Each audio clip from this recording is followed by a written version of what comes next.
Welcome to the Be Connected podcast. What a fantastic episode we have today. Now, sustainability is something that everybody keeps talking about, but I don't find that many people completely understand it. Now, it's something that we all want to put into designs and we all want to do better. But what is net zero versus sustainability, ESG, corporate social responsibility, all of these buzzwords that we hear? And how can we actually have fantastic outcomes that not only are better for the planet, but are also better for our communities, people living in the spaces and working in these projects, and also have fantastic financial returns? Let's dive on in for a very interesting conversation with Audrey Penny. Hi, Audrey. Thank you so much for joining us today on the Be Connected podcast. So today we're going to talk about sustainability and also beyond the buzzwords that we keep hearing around to sort of understand this. Now, Audrey, you've been working in sustainability for 20 plus years. Take us a little bit through a bit about your background and why this is your area of passion. Sure. 20 plus years is probably a good frame, but it's something that started where I studied sustainability at RMIT, one of the first courses ever produced. And I think it was a bit before its time. And it's so weird, right? Because the course itself belonged to two faculties, which was social science and environmental planning and policy. So we did a lot of assessments with engineers, with planners, and with landscape architects. And then 20 plus years later, I've kind of come full circle into actually working in that environment, because when I graduated, there was no definitive jobs in sustainability at that time. But what I did do was I've kind of worked in different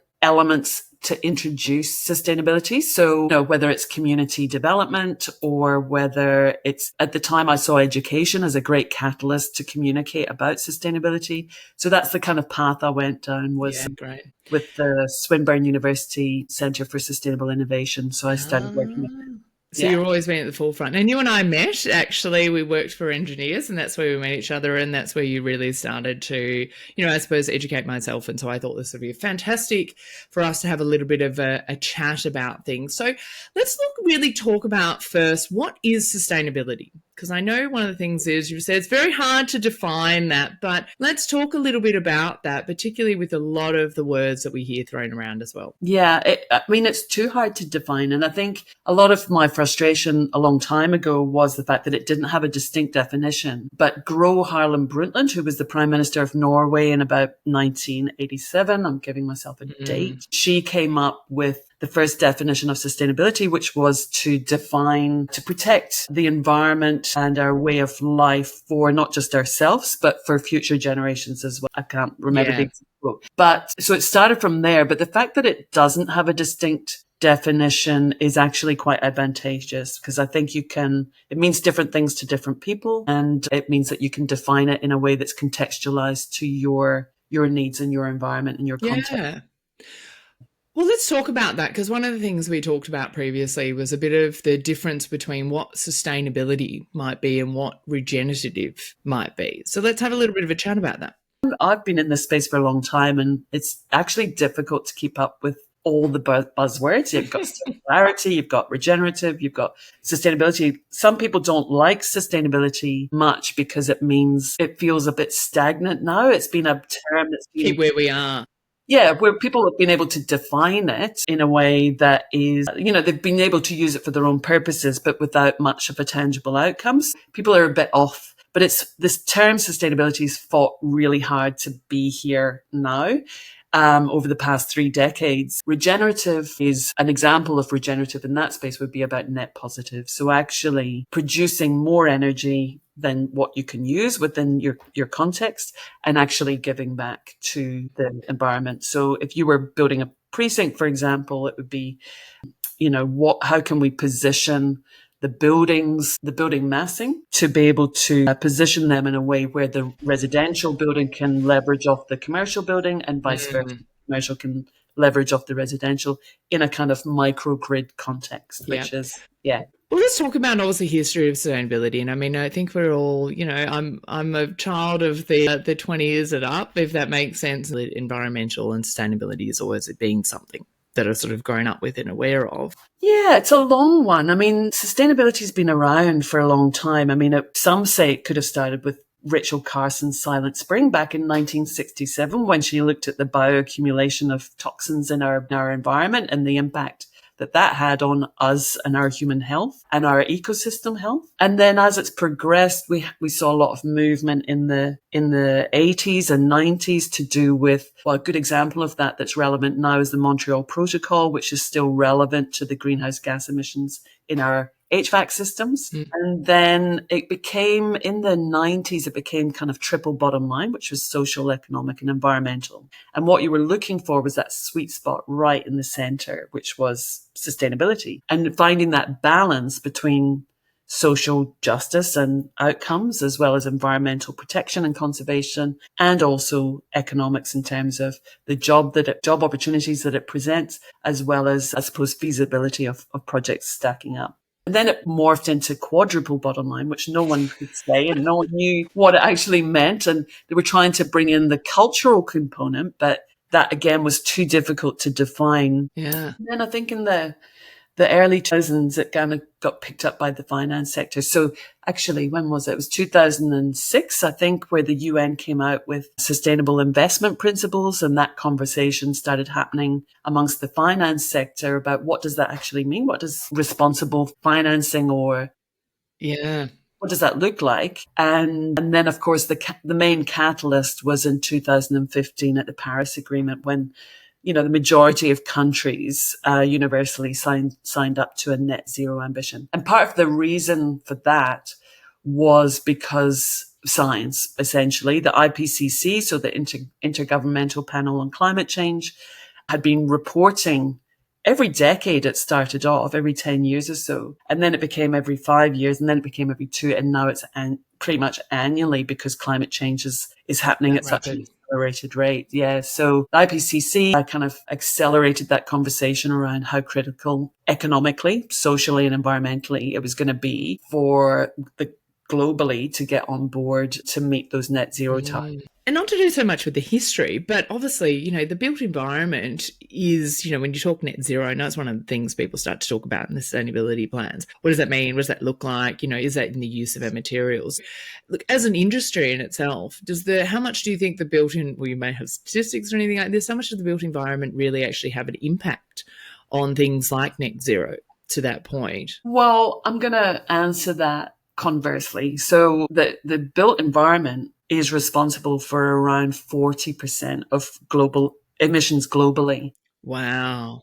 So it's quite an impactful industry. So in respect to that, I think there is a very clear opportunity for the built environment to take some responsibility for that drawdown that needs to happen.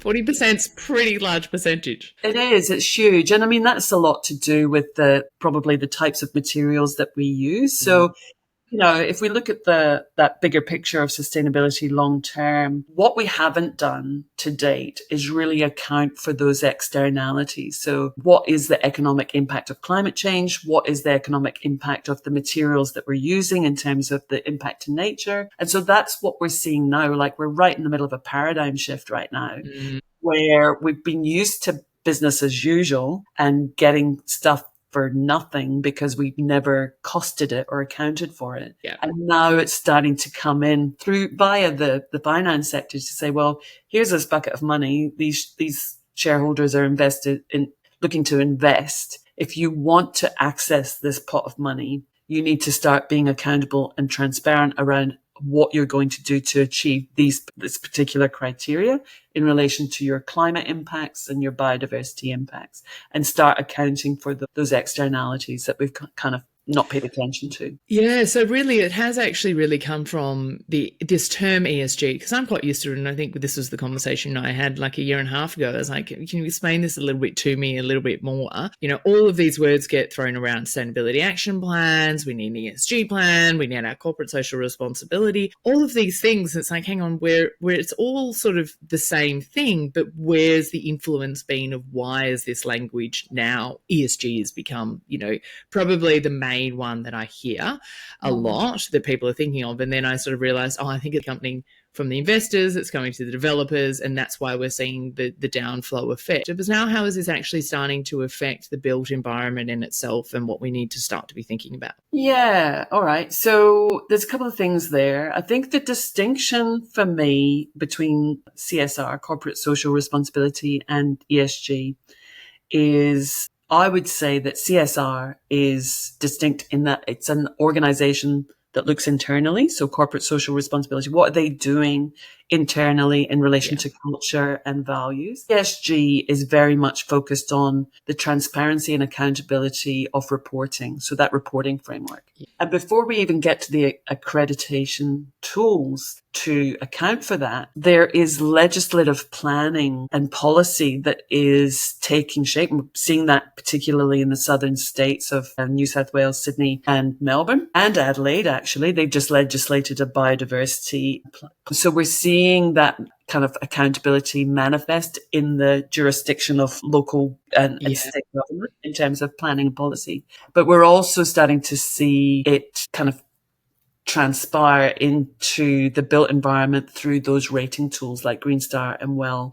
Living Building Challenge is another one, which is much more adopted in the US than it is here. But it would be great to see some other projects actually start to gain some traction in implementing that particular tool. But certainly with Green Star and WELL and Living Building Challenge, they're all starting to talk to each other. So they have specific foci, I suppose. So the Green Star's been around for a long time, over a decade, which is great. It's all mainly in that engineering space, focusing on the efficiency and the thermal comfortability of the building and how it performed over time and making sure that that building is operable and sustainable long term. WELL is more focused on the people within the building, so the policy basis, as well as some of the engineering feats that it is required to make that thermal comfort conducive. Yeah. But it's really about the people within the building and how they're feeling about that. Living Building Challenge is distinct again.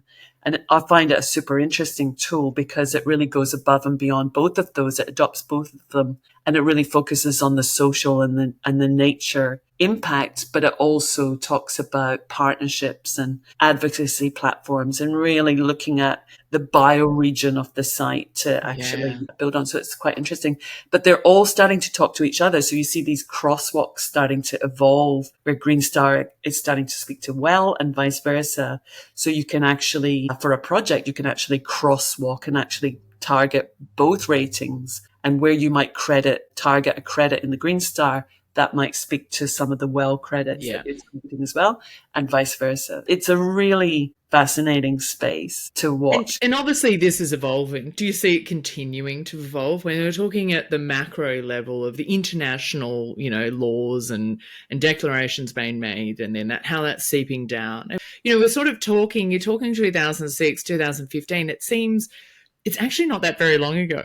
And the change and the impact this is having, and as you said, because climate change is becoming, more and more to our forefront, we're seeing it more and the impact that it's having. It makes sense to me that, it's starting to evolve. And instead of it being just a hot topic and let's tick a box, it's now going to become something that's quite crucial within obviously finance, but also we know we're seeing the same thing within social procurement and things being done. And to the extent that, I even know from what we assist with tenders, the amount that you have to be able to produce to actually show people what you're actually doing versus what you say you're doing is becoming more and more. So this greenwashing is starting to become a lot more accountable, it seems, as well. Well, to me, I think for the built environment, it's a huge opportunity, but you have to kind of read it as per the typology of the building. It's not a one size shoe fits all. Yeah. It's actually has to be contextualized to the building typology, to the area that it sits within, the community that it sits within,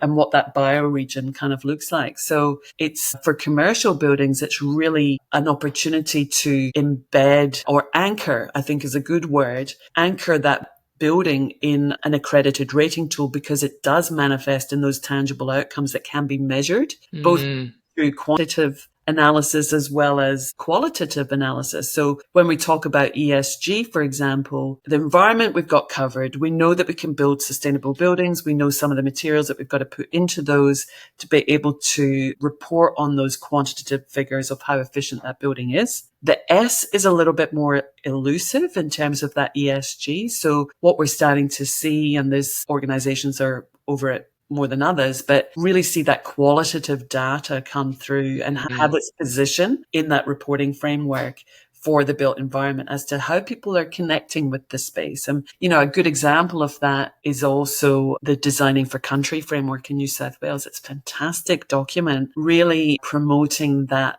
importance of connecting with First Nations people, traditional owners of that site, of the area, and fostering and having those conversations with those traditional owners to have a seat at the table and say, okay, what was this site, and how do we move forward in terms of the development? What do you want to see as part of your cultural remit in terms of honouring this site? What needs to be a tangible outcome for you? And then, of course, nature has a place at the table as well, where we're talking about, what's endemic to the site. Is that conducive, given that we're operating in a changing climate? Is it conducive to putting that kind of landscape remit on that? Yeah.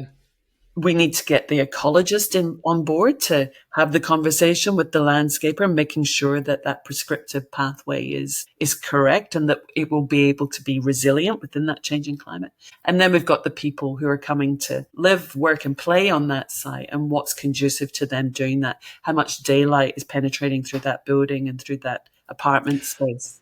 And I mean, I think that's where, look, we do engagement surveys, and now we're doing the same thing, doing pre and post occupancy surveys as well, because it's the same thing. You're trying to find out information from people, but just getting things on a graph isn't. It's just as important to actually get people's actual feedback in what they do. And obviously working with architects and, workplace designers for years, people have this intention. There's the design and what it is, but what are you actually measuring in the post? And actually, have we achieved that? What were the learnings that we've had out of that? It's a continuous improvement approach and constantly wanting to do it. And if we think, the life of a building, you can tell me maybe it's better than I know, but, generally between 50 to 70 years before it needs to be regenerated. It's now great. We're starting to see that in thinking too. People are not thinking, let's rip down the building and rebuild it, but let's start to think about, what's the carbon actually within this building already. So I can see the changes that are starting to come and people are starting to think, but it's great to hear that it's not just here's the ticks box that is now. It's actually about,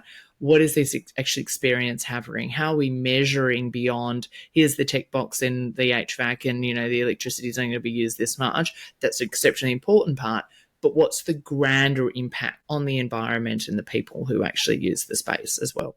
Yeah. And also, what's the opportunity? I mean, I've worked with a developer recently in developing a responsible procurement plan, and that kind of sets the basis. I mean, it takes lots of Green Star for sure as part of that process, but it also sets the basis. Okay, well, for this particular project, it makes sense to target these particular, and therein lies an opportunity to have and engage your contractors to get them on board to understand what that space looks like and how to cost for that appropriately, but also that forms the basis of a design guide for that particular developer. And they can move on to a different typology of building. And again, those materials that they're targeting forms that basis. And then they are in themselves on that journey of continuous improvement, and working upstream with potentially with the manufacturing sector as well as the contractors. So you've got that holistic responsibility. And it's interesting. What I find interesting is the conversations I have with the design community, particularly. They often say, well, this isn't part, we don't recommend. We don't make recommendations on what materials you should procure. We leave that open so that there's some flexibility for the... It's quite interesting though, because obviously I work with, that's where I've come before working with engineers and project managers and everybody else that we work with. So I think it's great to hear that this is starting to impact developers or clients to starting to think about, and they're actually starting to create their design guidelines or their procurement guidelines and what they're thinking about. Because if it comes from the client, that's a lot easier than, and I will say, probably because I've come from the designers, they're always trying to push that, particularly if they do want to, have a more sustainable approach. It's a lot harder to push up and down then you do the design with an intent, and then it can get taken apart once it gets value managed, and you can get that. So it's good to know that obviously the economics needs to obviously, stack up, but to actually hear that more developers are starting to think about that, I think that will have a lot more impact. And I think, as I've said to you, I always believe, and that's where you said, I never thought the finance industry would be the ones to actually start to invest, but it is often, I find, it's where the money flows.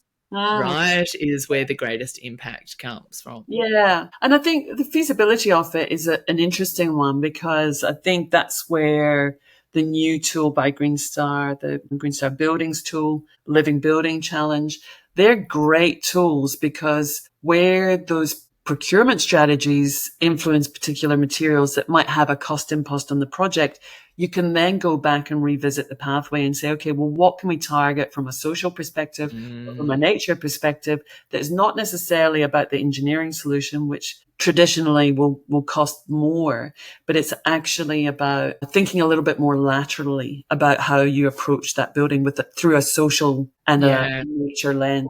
That can be conducive to the bottom line kind of stacking up, as opposed to just going a full engineering kind of solution. Yeah, solution. So it's always that thing. It's a lot easier to make decisions when you're thinking about it in the early stages versus trying to engineer it in after you've actually done design. Well, now what can we do? And that's really where you actually come in, isn't it? So your business is called Arkes. So explain a little bit about why you chose that name in particular. Yeah, Arkes 4. So the Ark is seen as a bit of a lifeline, and I think the language around sustainability is complex, and regenerative thinking also complex. So, but I see that as being a bit of a lifeline for the environment and society. So the Ark bit is for sustainable and regenerative thinking, and the Arkes, is for the environment and society. And the 4 is based around those 4 original pillars of environment, economic, social, and cultural. Right. Thank you so much for explaining that, because I would not have known that. So let's talk about that a little bit. So we've covered a bit of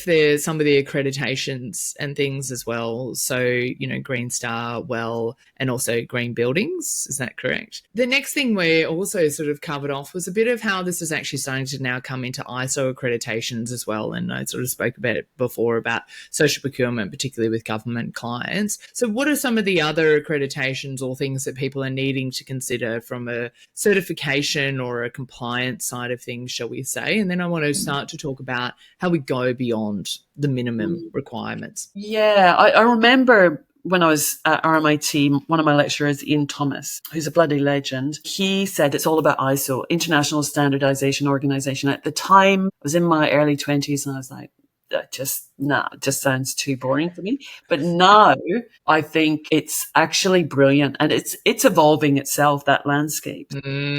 ISO forms the basis of some of the Green Star credits, which is really interesting. So people the built environment particularly are more probably aware with ISO 14001, which is to do with the environmental management system. And then we've got ISO 31000, which is to do with the risk management. And certainly for the built environment, not only comes down to accessing the finance, it's about mitigating the risk. So it's your insurance premiums, what are the resilience strategies that you're putting in place for not only the construction of the building, but also the operational side of the building, as well as the community within it. And also then we've got ISO 2400, which is about procurement, responsible procurement. And that is really setting up that journey for developers, for example, or anyone really, but developers in this case, to really engage in that continuous improvement and take a step towards, okay, I now have to report on modern slavery. What's a structure that I can use? And the ISO framework is a really good structure to align yourself with, because you get that tick box at the end of the day. And then another really interesting one is ISO 26000, which is around social responsibility. So I think the ISO standards themselves, and more recently, I don't know which number it is, but it's one around circularity that's just recently been released last year, I think, around the circularity framework. So we're starting to see that that international standard being aligned across multiple spaces that can speak to that ESG reporting framework. And I think it's a really good, again, a good way, whether you're engaging in an accreditation tool or not, it's a good way to anchor your approach because it gives you a set framework to operate within or to be guided by. So they're fantastic. What are we sort of seeing it's coming out more within the requirements of the government and their buildings when they're trying to do that? So, for example, I know there's a few governments who don't feel that things may have been, changing government is always fun, feel that things may have been consulted in some processes versus others. Are you seeing something in the government side of things as well, or where we're seeing the influence from government appointed projects? Well, definitely. I mean, government appointed projects, I think someone somewhere at some point said every building has to be 6-star Green Star, which was fantastic for sustainability consultants and engineering firms. But I think that was kind of a throwaway comment without actually realizing what that actually means. To get a 6-star Green Star building is really bloody hard. And so... Well, I know they appoint most of their buildings that they choose as government clients. They have to be that. So I know they're obviously doing it from the internal point of view. Yeah, that's right. They have to be a Green Star accredited building. But particularly that is to do partly with meeting their net zero targets. So they want that quantifiable data to make sure that can feed into that overarching. Yeah, absolutely. But I think my most recent experience has been swimming in the waters of New South Wales planning policy. And that's been a really interesting experience to see how it's quite complex, how state and local governments are working together to create tangible outcomes. But when you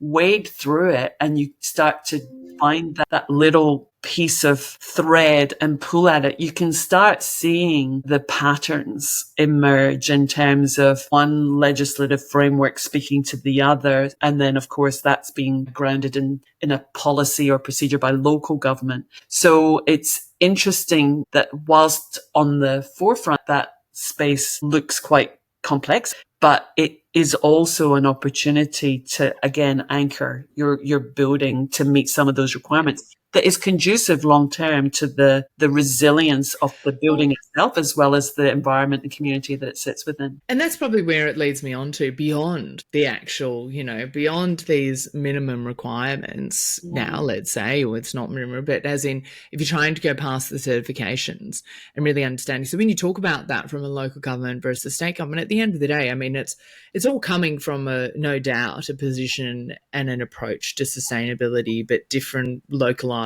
to what this need is or what we have going on here. But surely the entire theory and approach to sustainability is let's not muck up the planet at the end of the day, and let's not keep making more of a mess of things. Actually, how do we start to take into consideration how the environment and the people, the 4 pillars that you talk about actually come in? So let's talk a little bit about that. How do we go beyond, just thinking about the certifications and actually start to now think about, good sustainable approaches that will stack up, as things keep changing, how we make sure that our approach is, or things that we need to think about when we are thinking about projects or when we're actually thinking about approach that isn't just about the minimum tick boxes. And some advice you might give. I think I touched on it before in terms of making it I think the market's hurting at the moment because we've had inflation, we've had materiality uplifts, we've had complications with our supply chains. And, I think globally with the geopolitical unrest that's been happening, change of governments globally, I think it's just a really complex space to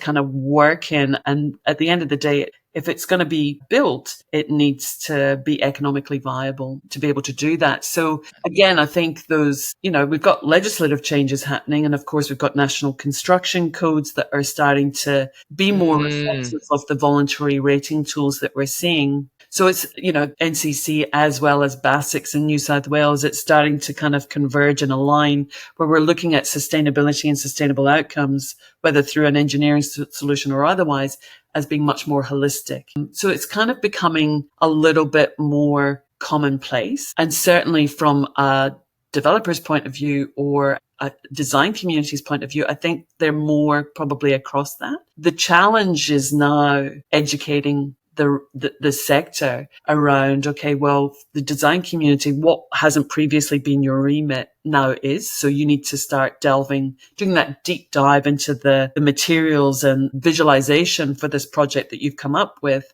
You need to have a look at what the life cycle of some of those products are, how they're processed, how they're manufactured, what tiny hands have touched it, if any, preferably not. And then to the head contractor, what are some of the ESG requirements or governance processes that you can set up as you're running this project that is conducive to your own outcomes as well as the clients. And then through that to the contractor community, which I think there's a huge knowledge gap there where, it's often written into the contracts, Green Star project. But what does that mean for that particular contractor? And they're so, in today's economy, they still want to sign the contract and say, yep, we'll do it. And we've done Green Star before. We've done design and as built.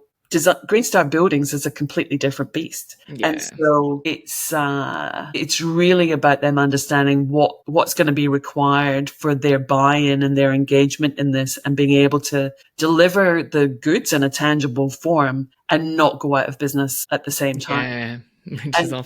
Yeah, which is often. So it's, I've just been working on a project with a head contractor recently, and I think they're onto their fourth electrical contractor, the third mechanical contractor, because it costed for. And of course they had COVID in amongst that as well. So it just kind of has been this. Well, that's the thing, because once the building's put together and start to do the measures, it's going to be a real problem. And, if they're not sealed or designed and the small things aren't actually done, or as you're saying, they're actually not procuring in line. But I think just to touch on briefly is, they often, this adage goes around where the most sustainable building is the one already built. And I think that speaks to this circular economy and framework coming through. So of course we've got locked in embedded resources within an existing building, and how might we best utilize those? And I find the concept of material banks and as well as starting to design for deconstruction really interesting, So can you talk to me a little bit about that? Because it's the first time I've heard those two terms. So I've heard the rest of them used and bantered around. So why don't we actually go through that? So explain a little bit of the circular economy in very simple, quick terms. Nicole Garofino is your gal who you want to speak. Right. That's good, because we often ask, who do you recommend to go and have a look at? So you're getting some tidbits, guys, here of what to go and listen to. She heads up the Planet Arkes Circular Economy Framework, and ACE Hub, and she's a fantastic person to speak to about this stuff. But the circular economy is about not extracting new and raw materials. It's about the materials that already exist and how might we keep those at its highest value within our value chain. So it's moving away from a supply chain, which is based on a linear economy, which is extraction, getting raw materials, processing, and then end of life, we dispose of them. Yeah. Circular economy is about getting a material that already exists and then deconstructing that particular product. Essentially recycling? Yeah, but also keeping it at its highest value chain. So aluminium is a great example of that, where aluminium can be recycled ad infinitum forever, and it never loses its integrity. So its structural integrity remains the same as long as it's not mixed with anything. As soon as you mix it and make it a composite of something, it was something else, then it's a much more difficult process, and we don't have the technology quite yet. But circular economy for Australia manufacturing, and I've been in Victoria when Ford and Alcoa shot offshore, and I was educating some of the workers in those two spaces and preparing them for a low carbon economy and what kind of skill sets they would need to be able to navigate that. Circular economy presents such a huge opportunity for our manufacturing sector to be bespoke, nuanced, and compete, because we've traditionally always tried to compete on price. We will never succeed at that. No. So we need to be smarter about what our manufacturing sector is going to produce. And I think the built environment and the materiality sector, it's a massive opportunity for that. Yeah, absolutely. Well, and I think we know with the geopolitical situations going on at the moment, that's only probably going to be heightened in the next few years as well. So right. I think there's very much something that people can take into mind. And I think that is it. Look, I know some fantastic people who've even on office furniture and doing that. I'm sure we'll get them on the podcast to have a bit of a chat about that. But, thinking about different things that we can do. And that's not just this is the life cycle. And I often think that is the case. It's get the building built, that's it, and then go. Whereas I suppose a lot of your large in property investment firms, they are thinking the longer term. They are accountable to their shareholders and investors and thinking about, okay, what are we actually doing and how are we making sure that our footprint has had less? So I think this space is only going to continue to grow. Yeah, and what's exciting, great to see. Well, it's really exciting, right? Because one, it allows the design community to become a lot more lateral in the approach taking. But two, it also promotes the opportunity for developing partnerships. So, there's a project that I'm working on at the moment, which is a social housing project. And each of the resilience credits for Green Star, operational resilience, climate resilience, community resilience, have all been done in collaboration and partnership with the facility management, because this is a built to hold asset. But the facility management team that are going to be running the building and their community engagement managers, their facility managers have all had a say in what these credits are looking like, how they might function, and leveraging off existing policies and procedures that they've got in place. And then again, continuously improving them to incorporate some of the Green Star initiatives. Look, that's a fantastic example, I must say. Like on a personal note, my partner started in the industry and facility management. It was always like, they design these things and so they're thinking about how we're going to clean it, how we're going to maintain it, what we're going to be doing. Now we've got to be replacing all these things, So it is really starting to bringing that thinking besides, oh, that's a beautiful thing. It's actually, what are the functionalities? So it's good to have the people who actually know how you need to keep and maintain the building. Strategy going forward, how we're going to account for the costs of this in terms of maintaining it and keeping it resilient and educating our community that are living in it to not freak out when there's a storm, because the building has us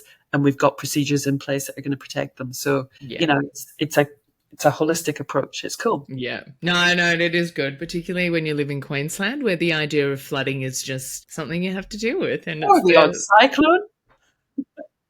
Which blew out from your end of town, not so much my end of town. So absolutely. All right. So obviously, what's quite clear in talking to Audrey is that sustainability inside out, right? A lot of these things I hear people, and I think that I know you're not going to say you're an expert, but at the end of the day, it sounds like you have a very extensive knowledge, right? Which is why we wanted to have a chat to you today. But also it seems like you're very good at being able to interpret what it is and then starting to think about, okay, well, we don't have to just do it in this way. So, for example, we were talking about that before, with accreditations, people might be starting to think, I've got to get the engineers and we've got to do it. Yeah. Well, that's one way of doing it, but you can actually achieve the same outcome in the accreditation, but you're going to have a lot more better impact, probably by thinking about it a bit earlier, incorporating that. So it seems like you have an extensive amount of knowledge. You've come from the engineering side of things. You've come from the sustainability side, but you're giving the more holistic approach versus simply the engineering solution,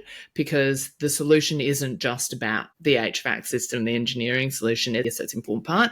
It's actually about the broader element and thinking about it for the longer term as well. And it's also, as you said, it can be, as you said about the planning as well in New South Wales, it can seem really complex, but if you know sustainability and the principles of sustainability, you can actually start to see, whilst this is actually what it means, this is what they're actually trying to achieve, the outcome. And I think that's where somebody who has sustainability background and then applied to the built environment has a lot better understanding, ability to interpret and to navigate into things than other people may, just coming simply from a more technical background and trying to then learn the sustainability principles behind it. Because as we spoke about, that I think at the end of the day, the principles are there, right? The underlying principles, it's there. It's then understanding how that needs to be applied in the context of the site or the financing or the, as you said, you've worked with head contractors, with developers, with engineers.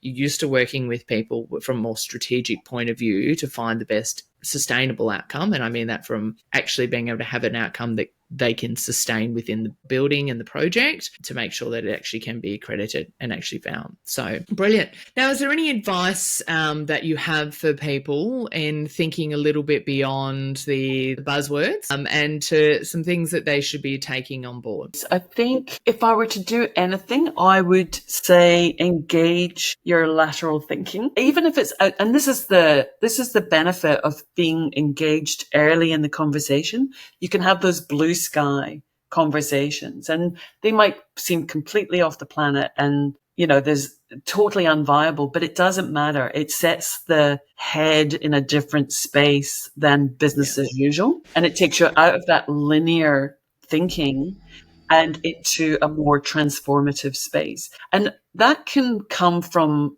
conversations, but it also, the fact that it's a paradigm shift, I find it really interesting that because, it's really challenging where our worldview is at the moment. And I think if anything, if you're going to do anything, I would say challenge yourself in how you're thinking or how you're approaching a project as you do today and say, why would I do it like that?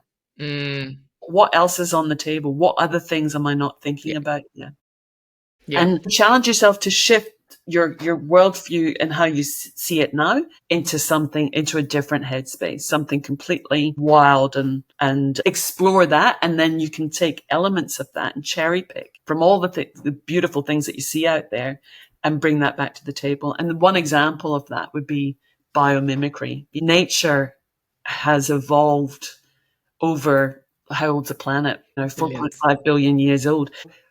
We have a great teacher right outside our doorstep. Go and take a look at her and see what she's doing in relation to continually improving and evolving and coming up with the most amazing designs that are resilient and structurally sound and sustainable and regenerative, and use that as a guiding force. So that's what I would. I love it. Look, Audrey, just to finish off, just to understand a little bit about what you do and who you work with. So, you can look at it as a personal plug. I know you're not great at selling yourself, but tell us a little bit about what your business does and who you work with and how you help people. Well, what we do at the moment is, it's new. It's embryonic, really, this business, where we're working with professionals in the built environment and we're working on specific elements of rating tools. We also work with head contractors to communicate more clearly to their subcontractors on what Green Star or these rating tools actually mean. But really where we want to go to is having the conversations early on in the piece around an advisory role in relation to what is the strategy in place for this particular building typology,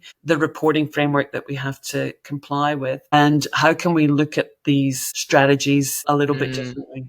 So it's really putting in place your nature strategy first and foremost, your cultural advisory, which we don't do, but there's lots of great people out there that do that with traditional owners and First Nations people. And then really looking at the social opportunity. So essentially we're a nature people in place consultancy. And whether it's DA report or it's operational resilience report, that's kind of our happy space that we like to live in. Yeah, great.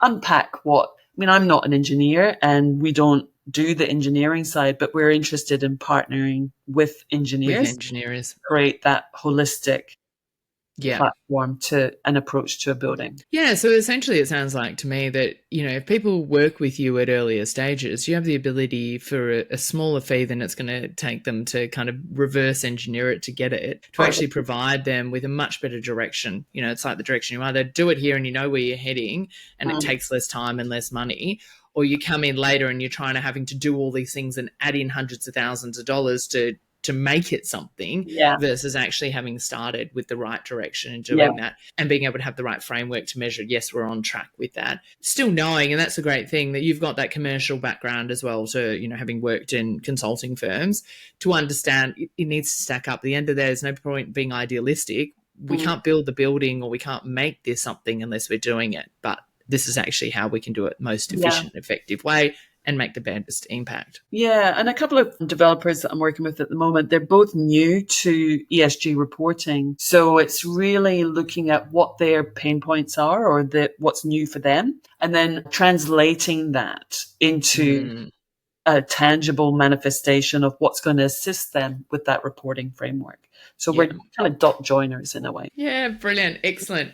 All right. So thank you so much for your time and taking us through that. I found it very interesting. I love all of that. And I think it's a really good, simple way. I think you're fantastic being able to articulate. And certainly I'm sure you're very open to people reaching out if they'd like to come and present or do anything like that to their teams. So just a little bit of a last wrap up. Our type of thing is there a book, podcast, article or anything like that that you would recommend to people to start to get themselves to be thinking about this and understanding what sustainability and regenerative design really is? Definitely. I mean, there's so many. Throw off some names and we'll put them in the show notes.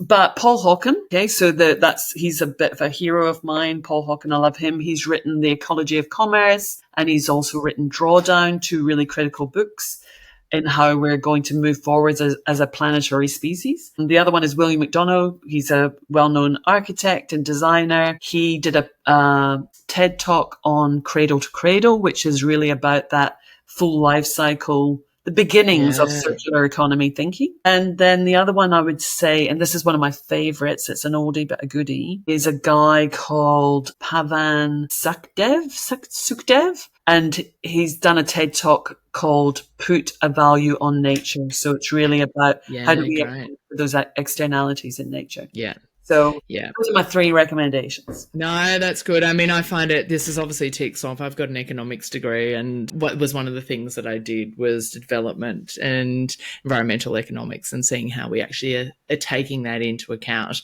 because most of what we look at economically is on those measures, financial measures, and how we now need to start to bring those other measures on and the impact. And I think now we're at this point with climate change, it's just to a point that if we don't, we're all our children's children are not going to be living in a world. And we know in our own lives, we talked about the cyclones and the floods, that's only going to continue to increase. And it's funny, obviously, living in Queensland, you're in Brisbane, I'm on the Gold Coast, the billions and millions of dollars that organisations and people need to be putting in now to thinking about the impacts that we're going to be dealing with for the next 50 years, because we haven't dealt with things the last 50 years. So at the end of the day, as you said, it's gone from a decade's reporting to 5 years to 2 years to 1 year. This is where we're at. Yes, there is things within compliance, but it's definitely something I don't think people can ignore anymore. It's only going to continue to become something that we start to and we start to think about the measures. So well done, the finance sector, I should say. It's the Paris Agreement. So it's good to understand how you hear these things in the news, but the impact of how that sort of whittles down to our day-to-day.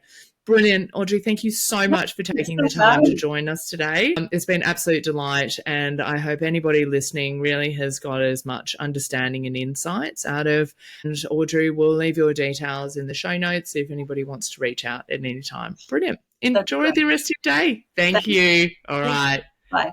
Thanks for listening, and don't forget to follow and subscribe.